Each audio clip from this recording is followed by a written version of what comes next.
keren banget ya, maksudnya dari itu beneran kita nggak sih yang main? Keren banget, tapi nggak ngerasa kalau itu gendut banget.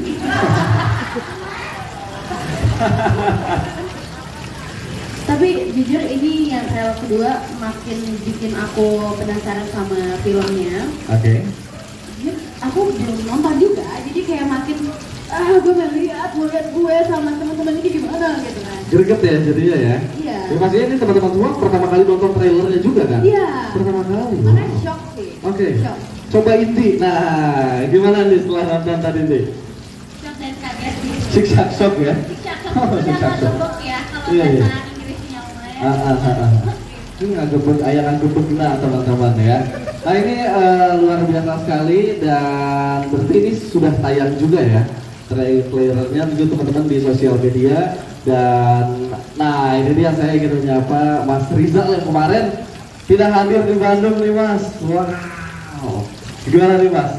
Untuk film Jurnalisa by Risa Saraswati, yang pasti seperti yang kita tahu Mas Rizal ini banyak sekali film-film yang luar biasa juga nih Mas. Dan kali ini bersama Jurnalisa, kalau dari Mas Rizal sendiri bagaimana nih? Apa yang sebenarnya bikin Mas Rizal ini terpacu? Wah ini film harus gue garap nih gitu. Terpacu karena ini jenisnya belum pernah saya bikin. Mockumentary namanya, dimana ini memang pendekatannya adalah buat documentary, cuman karena film jadinya mockumentary. Dan Jurnalisa, jadi pergabungan dua itu membuat saya ini nggak bisa dilewati gitu. Karena juga mungkin di karir saya sekarang ini saya ingin cari sesuatu yang baru, yang fresh, dan saya menemukan di proyek ini gitu. Jadi kalau tadi dibilang semangat waktu itu banget. Oke. Sangat overdrive banget karena memang materinya tuh sangat apa ya, menggigitkan. Oke. Itu jadi hal-hal yang mungkin wah nggak bisa dilewatin nih ya Mas ya. Oke, kalau misalnya untuk kesulitannya sendiri nih, Mas Rizal dalam menggarap film yang satu ini, itu kira-kira dari mana aja? Yang pastinya juga kan teman-teman juga ini baru banyak juga yang baru pertama kali main film layar lebar gitu ya. Iya. Oke. Banyak sekali ya, karena memang belum pernah bikin. Oke. Kalau misalnya udah pernah bikin kan kayaknya dulu pernah punya masalah ini, berarti pengerjaannya seperti ini. Dulu pernah punya pemikiran seperti ini ada masalah tuh, yang nama caranya nih ya. Gitu. Jadi karena baru mendapatkan film dokumenter. Antara lain sih perspektifnya, gimana perspektif saya melihat framing, melihat ceritanya itu juga harus bagian daripada tim Jurnalisa. Dia harus masuk ke situ. Dan karena itu menurut saya sudut pandang Jurnalisa itu spesifik ya, dan tidak bisa ada di film lain. Jadi pada saat ini saya harus masuk ke situ. Akhirnya membuat dokumenter ini. Oke, wah luar biasa sekali. Yang pasti ini menjadi sebuah perjalanan yang keren juga ya, gitu ya Mas ya. Oke, nah kalau Sandi nih, di sini kan Sandi ini sebagai Bayu ya. Ini bisa dibilang satu-satunya yang di antara teman-teman yang nggak pakai nama sendiri. Ya, Nah itu sebenarnya ada alasannya nggak sih, Sandi? masih ada alasannya sih. Oke. Terus kan bikin cerita pasti dari setiap karakter memiliki maksud tersendiri. Betul. Karena mereka berperan sebagai karakter mereka masing-masing. Mungkin yang aku adalah karena aku sepupunya Prinsa. Oke. Nah, jadi di-create Oke. karakternya untuk yang lindungin Prinsa kemana-mana, yang menjadi konten kreatornya Prinsa, yang Oke. menjadi editor Prinsa, gitu. Oke, wow. Nah setelah tadi nonton trailer yang kedua nih, tadi itu gimana nih? Keren sih. Aku nggak sabar sih nonton. Oke ya. Pasti teman-teman juga jangan sampai lewatin filmnya ya. Janji ya. Siap, mantap ya. Nah ini sebenarnya ada yang aku penasaran nih Teh ya. Ini kan mengangkat apa ya, mungkin sosok yang jangan sampai disebutin namanya lah gitu ya. Yang pasti kan mungkin dari film-film sebelumnya itu kita yang sudah kita kenal juga Peter CS ya kan, itu bahkan dijadikan tokoh juga di film dan lain-lain ya. Nah untuk podcast kali ini sebenarnya ada perbedaan nggak sih Teh? Yang pastinya kan ini kita mungkin melibatkan sosok juga di luar sana. Nah ini seperti apa respon mereka mungkin, dan sebenarnya ada hal yang ganjel nggak sih Teh gitu? Lumayan berat ketika MD akhirnya memutuskan untuk mengangkat sosok ini gitu, karena kan itu pun atas persetujuan kita, terus atas rekomendasi kita juga apa yang mau diangkat untuk jurnalis ini. Beratnya itu karena ini masih berhubungan dengan keluarga besar kami gitu, jadi mau nggak mau izinnya nggak cuma sama mereka doang, nggak cuma sama hantu doang. Kalau Peter JF kan ya udah lah ya, sama hantu-hantu di masa lalu gitu. Kalau ini melibatkan keluarga, jadi memang izinnya pun ke keluarga besar, bahkan kita juga mendapatkan banyak masukan dari mereka harus seperti apa. Bahkan sebelum kita melakukan syuting juga kami tuh melakukan nyekar dulu ke makamnya, jadi memang benar-benar ada gitu. Yang membuat kami agak ketakutan adalah bagaimana cara kami menghadapi sosok yang benar-benar bikin kami sekeluarga traumatis, tapi harus dihadapi gitu. Dimana di film ini si Sompral ini kan ngomong terus nama itu kan. Iya, bisa dia ya.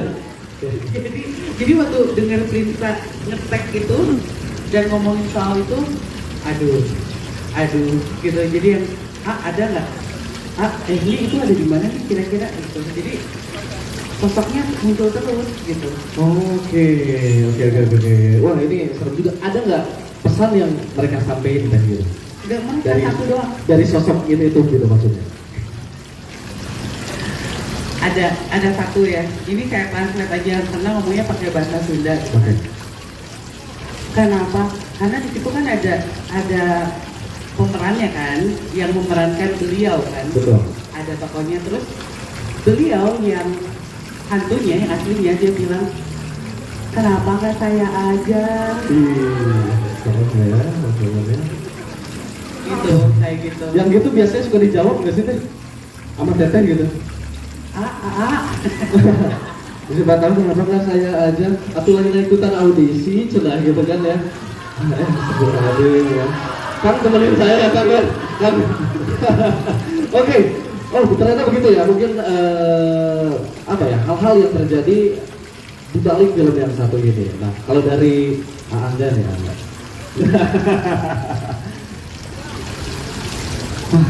Gimana nih? Sebentar lagi ini bakalan tayang nih filmnya Anda. Dan trailer keduanya juga sudah tayang. Lihat trailernya barusan, deg-degan ketika lihat sosok yang terjadi di film ini mengingatkan saya dengan trauma saya dan Risa mungkin waktu kecil, bagaimana kami ketakutan menghadapi sosok ini, dan rasanya dengan nonton film ini naikin lagi trauma kita dulu ya nih. Ketrigger lagi agak gimana ya, tapi terus bilang aja. Oke, sebenarnya ada nggak sih mungkin masa-masa di mana sosok yang satu ini tuh sempat menghilang gitu? Sempat ada nggak masa-masa itu? Sempat beberapa waktu lalu sempat terganggu kami dan kami laporan ke Bapak. Ya Bapak bantu gimana caranya Bapak supaya ini nggak ada lagi. Cuman ya ketika syuting saya sih yang izin lagi ke Bapak.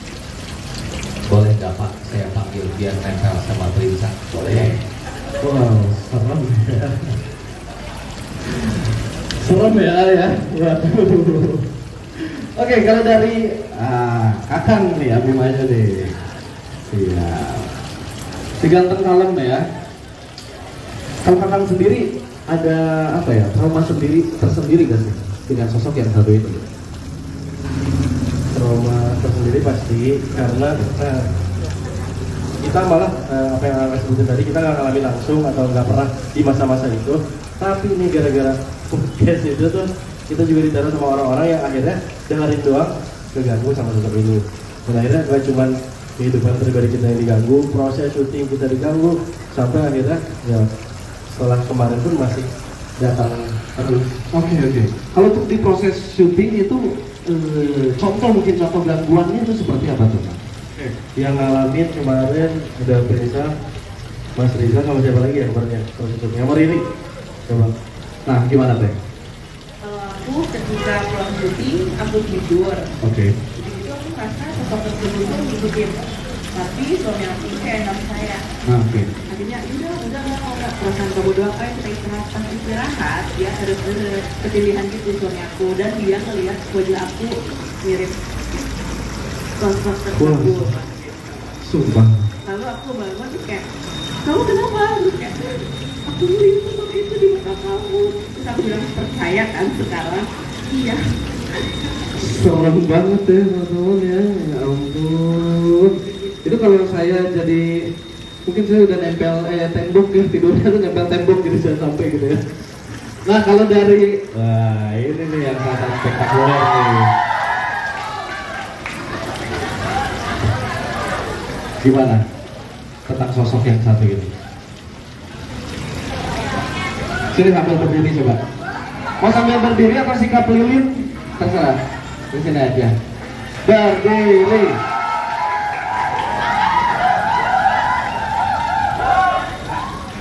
Gimana untuk sosok yang satu? Kalau misalnya dari Panggul juga ada. Ya. Kurang tengah, ya, kurang tengah katanya. Baik. Nah, Ya Niko. Kalau aku aja Niko.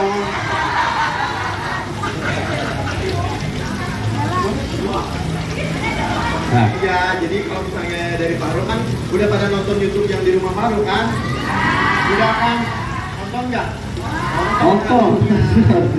Ngapain ya? Itu di situ juga tiba-tiba ada di rumah Faruk. Oke. Dan di atas lemari tiba-tiba ada gini. Serem banget. Ya udah gitu. Kayak gitu ya? Ih, serem banget ya. Udah. Pegang-pegang tuh, oh pegang punya saya, punya wudhu ya.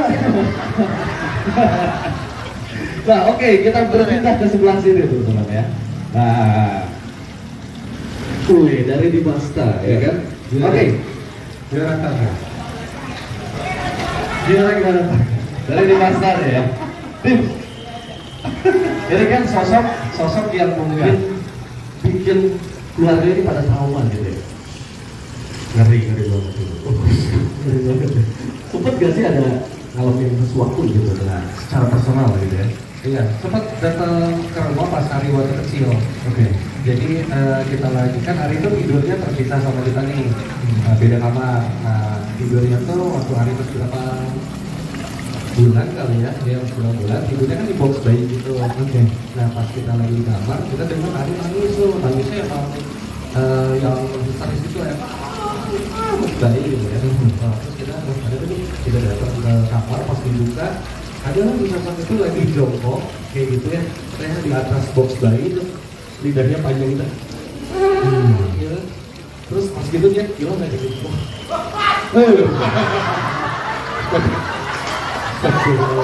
Kayak gitu. Pas saya ikut kaget lah. Saya ikut kaget ya.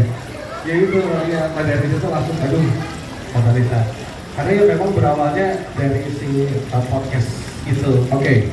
Dan akhirnya setelah itu dia sosoknya mungkin muncul di beberapa hari-hari kita yang beda-beda, di jurnal, bos kartu gitu. Oke. Gitu. Nah sekarang di film ini, Oh.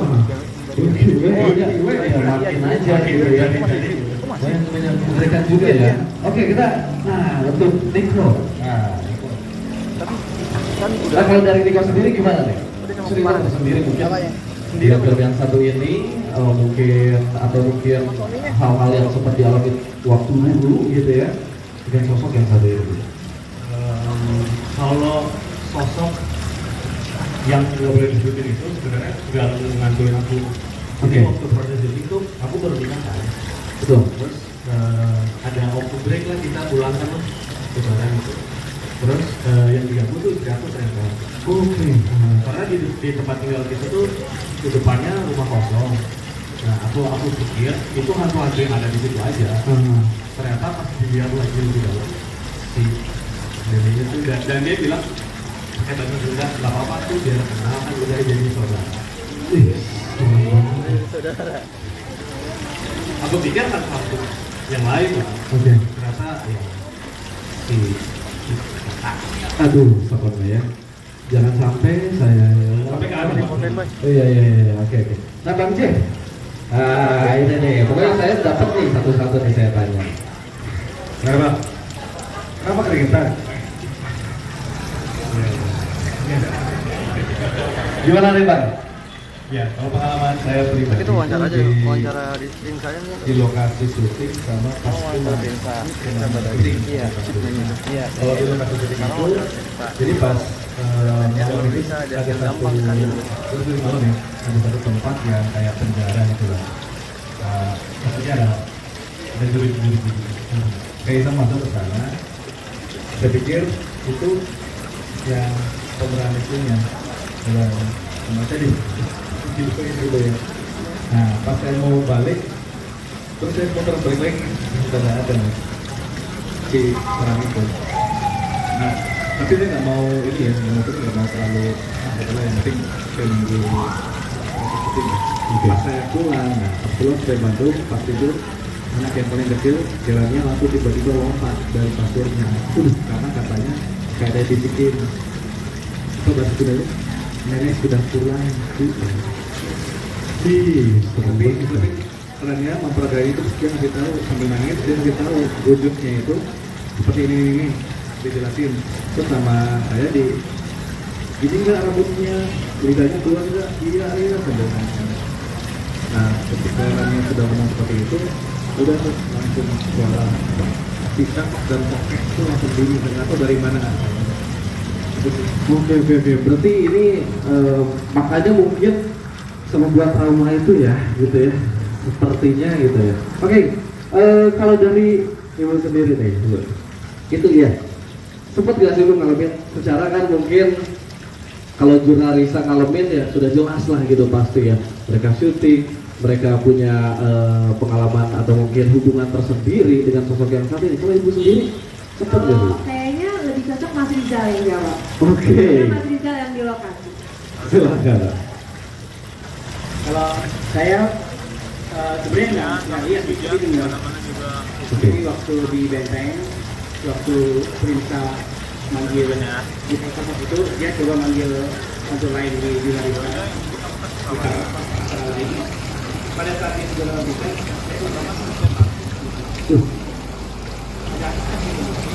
saya sampai yang dengan saya, sehingga saya tak berada, karena saya sudah keluar. Oh, sempat bengong. Yang saya cek adalah sama recording, karena kalau saya dengar saya pasti dengar, dan dia dengar. Dia dulu. Yang lain nggak dengar. Oke. Dan pas dicek nggak masuk, jadi cuma saya recording. Tapi ada yang masuk Oh, ada yang masuk. di tim lain yang di juga. Oke, dan Jadi ada satu suara masuk. nanti itu ada juga di filmnya berarti, Mas. Ada. Dimasukin? Karena waktu dicek ini nggak tahu suaranya apa. Oke. Wah, serem banget ya. Ini jadi tebak-tebakan scene juga ya teman-teman, siap-siap ya. Diingat-ingat ya. Kira-kira scene mana yang tiba-tiba ada suara asing mungkin ya.